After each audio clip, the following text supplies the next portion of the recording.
ചെറുപുഴ കാക്കയംചാലിലെ ആക്രിക്കടയ്ക്ക് തീപിടിച്ച സംഭവത്തിൽ പോലീസ് അന്വേഷണം ഊർജിതമാക്കി. ബുധനാഴ്ച പുലർച്ചെ 12:30ഓടെയാണ് ആക്രിക്കടയ്ക്ക് സമീപം കൂട്ടിയിട്ടിരുന്ന ആക്രി സാധനങ്ങൾക്ക് തീപിടിച്ചത്. തീപിടുത്തം ഉണ്ടായ സമയത്ത് ആക്രിക്കടയ്ക്ക് സമീപത്തേക്ക് ഒരാൾ എത്തുന്നതും പിന്നീട് തിരികെ പോകുന്നതുമായ ദൃശ്യങ്ങൾ സമീപത്തെ CCTV ക്യാമറയിൽ പതിഞ്ഞിട്ടുണ്ട്. ഈ ദൃശ്യങ്ങൾ കേന്ദ്രീകരിച്ചാണ് ചെറുപുഴ പോലീസ് അന്വേഷണം ഊർജിതമാക്കുന്നത്. CCTVയിൽ കാണുന്ന വ്യക്തിക്ക് തീപിടുത്തവുമായി ബന്ധമുണ്ടെന്നാണ് പോലീസിന്റെ നിഗമനം. ഇയാളെ കണ്ടെത്താനുള്ള ശക്തമായ അന്വേഷണമാണ് നടക്കുന്നത്. അടുത്ത ദിവസം തന്നെ ആളെ തിരിച്ചറിയാനാകുമെന്ന പ്രതീക്ഷയിലാണ് പോലീസ്. തീപിടുത്തം നാട്ടുകാരുടെ ശ്രദ്ധയിൽപ്പെട്ടതിനെ തുടർന്ന് വൻ ദുരന്തമാണ് ഒഴിവായത്.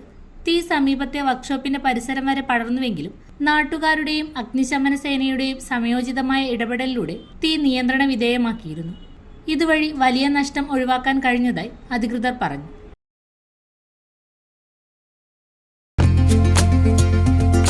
ഗൃഹപ്രവേശം, വിവാഹം, ആഘോഷങ്ങൾ എന്തുമാകട്ടെ, വീട്ടുപകരണങ്ങൾക്ക് ഗൃഹലക്ഷ്മി ഹോം അപ്ലയൻസസ്.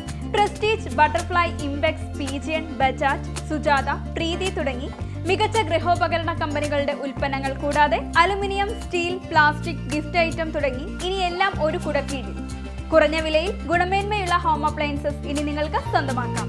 ചുരുങ്ങിയ കാലം കൊണ്ട് മലയോര മനസ്സുകളിൽ ഇടം പിടിച്ച സ്ഥാപനം ഗൃഹലക്ഷ്മി ഹോം അപ്ലയൻസസ്, വില്ലേജ് ഓഫീസിന് സമീപം, ബസ് സ്റ്റാൻഡ്, ചെറുപുഴ.